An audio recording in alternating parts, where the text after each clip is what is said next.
Welcome back. President Trump unveiling a deal with UK-based drug maker AstraZeneca on Friday. The company will sell some medicines at a discount to the government's Medicaid health plan in exchange for tariff relief. Some of AstraZeneca's prescription drugs will be offered at up to 80% off of their listing price through the planned Trump R-N.C website beginning next year. This is similar to the president's deal with Pfizer made recently, where direct-to-consumer prices on the company's drugs will be 50% lower on average. We spoke with the CEO of AstraZeneca on this news on Friday on Marie Bartiromo's Wall Street. Watch. This announcement really is about putting President Trump's vision into action.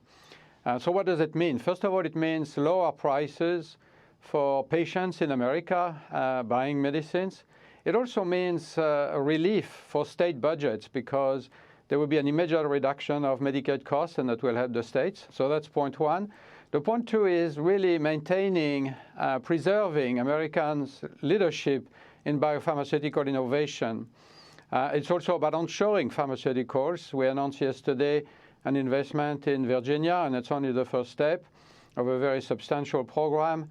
And that will ensure that active ingredients are manufactured in this country. We're also manufacturing antibody-drug conjugates in this plant, which are the future of cancer care. And the last part of the agreement is really about fairness. It's what the president called equalization. That means other wealthy countries paying a little bit more as America pays less. So the cost and the risk of innovation in our industry is fairly shared across wealthy countries. And joining me now with more on all of this is North Carolina Congressman Greg Murphy. He co-chairs the GOP Doctors Caucus and is a doctor himself. Congressman, good to see you. Thank you so much for being here. So what President Trump is trying to do here is just take out the middleman of the cost so that prices are lower for American citizens. Is that right?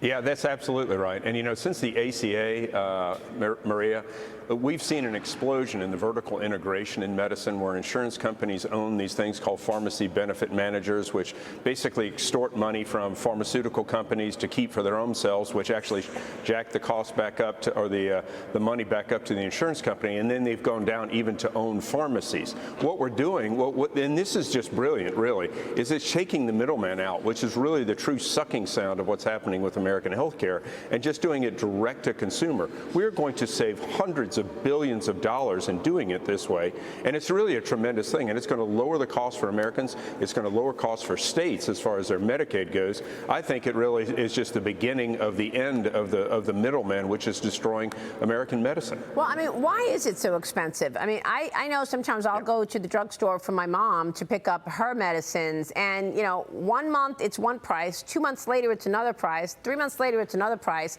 and it's incredibly expensive. And I'm thinking, why is this constantly changing in price? Who's doing that? Is that the pharmacy, or is that the doctor, or what? It's the formularies run by the insurance companies, run by the pharmacy benefit managers that may, if they can get a good rebate from a pharmaceutical company. Remember, the higher the drug cost from the pharmacy, the more the pharmacy benefit manager, those parts of the insurance companies make. So they have no incentive whatsoever to keep a lower cost. And so they manipulate the formulary, what's allowed for patients if they have this particular insurance, according to whatever they can charge the highest. So again, pulling this out is going to be important. I do think one thing is important.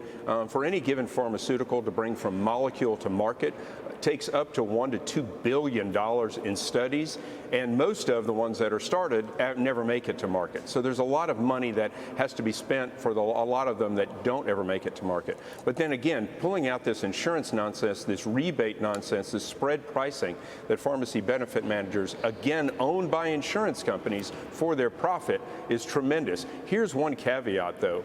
You know, when we do the Trump RX and patients pay directly to pharmaceutical companies, I've put in legislation, or am putting in legislation, to make sure that that money goes towards a patient's deductible. Insurance companies are not going to like that, but just because it's coming out of a patient's pocket as for their insurance, it should go towards their deductible too. That's a good point. So the president is trying all he can to lower the cost for Americans, and yet the Democrats want more. They want these Obamacare subsidies back in place. The Senate failed to advance the GOP funding bill again yesterday for the 8th time. The government shutdown is now in day 15, 3 weeks, with fewer government government employees at America's national parks. Squatters and illicit base jumpers are reportedly taking over parts of Yosemite. The Interior Department says it's investigating this as the Coalition to Protect America's National Parks is calling for the closure of all national parks until staffing is restored. You've got the Office of Management and Budget preparing more federal layoffs, Congressman, and we know that the layoffs have begun. President Trump told us that on Friday. What do you want to say about this government shutdown and its impact? Well, first of all, it doesn't need to happen. We know that Schumer, Pelosi, even Obama have said you don't put policy in a CR. But sadly enough, they're hypocrites. They're going literally against everything they've ever said to shut down the government. If you look at what this is costing America, look at all the things that you just spoke about. And here the Democrats are holding the country ransom from $1.5 trillion in spending, some of which is to continue these ACA temporary COVID subsidies, which are basically, again, a shell game from sending checks directly from the federal government to insurance companies. Look, we can have that discussion. They're not due till the end of the year, and fully put reform in there. But sadly enough, Schumer's afraid. He's running from his left. He's running from a bartender in New York, and they're holding the government hostage and the American people hostage because of it. I want to ask you more about that, but we want to break into earnings news. Morgan Stanley is hitting the table. Let's get to Cheryl with the numbers. Cheryl. Very strong quarter for Morgan Stanley, and it was about the wealth management business and, of course, about investment banking. It is a double beat, $2.80 a share on earnings per share, $18.22 billion on revenue. Institutional fixed income, that revenue, $2.17 billion.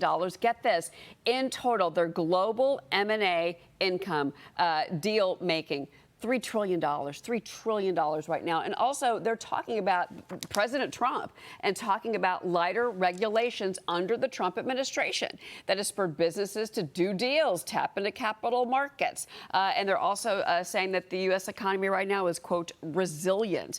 But again, a strong deal-making quarter. And, of course, wealth management as well, very strong at Morgan Stanley. Well, I got to tell you, Morgan Stanley did such a great job by going all in on wealth management when it did. I know UBS did, and Morgan Stanley were among the early ones, recognizing that it was the wealth management business that was going to be the real growth story, and that was Mr. Gorman.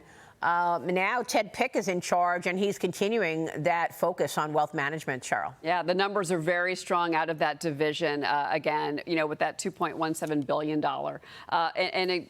That net revenue in total, $8.23 billion. $8.23 billion. They've done it. Yeah, big number, and the stock is up better than 2%. Congressman, want to get back to what your thoughts are on this broader macro story, because at some point, this government shutdown affects the economy. Right now, we're in earnings period, and we're seeing very strong performances from the third quarter, but we're in the fourth quarter now. So next quarter, I suspect CEOs are going to be talking about the impact of this government shutdown.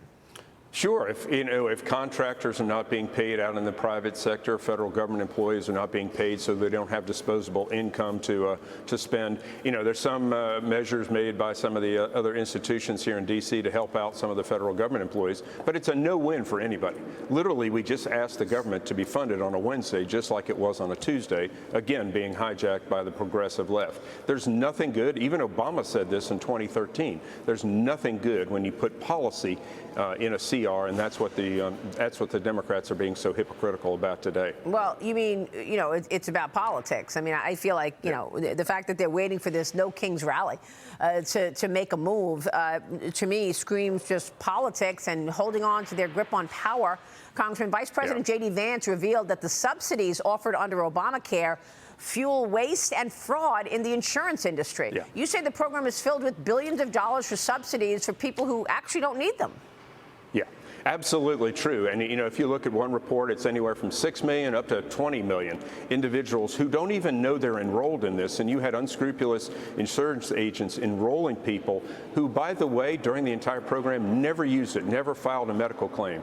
Well, that'd be wonderful if all those people were healthy, but the likelihood is that they're not. So these checks are going directly from the federal government to the insurance company, nothing else. And so, again, there's a massive amount of fraud. And if we go in and deal with these things, hell and high water is going to come to those companies and those individuals who've been selling these scam policies. Wow. Congressman, we'll be watching that. Thanks so much for being here this morning. Great. Thank you. All right. Greg Murphy on Capitol Hill. Stay with us. We'll be right back.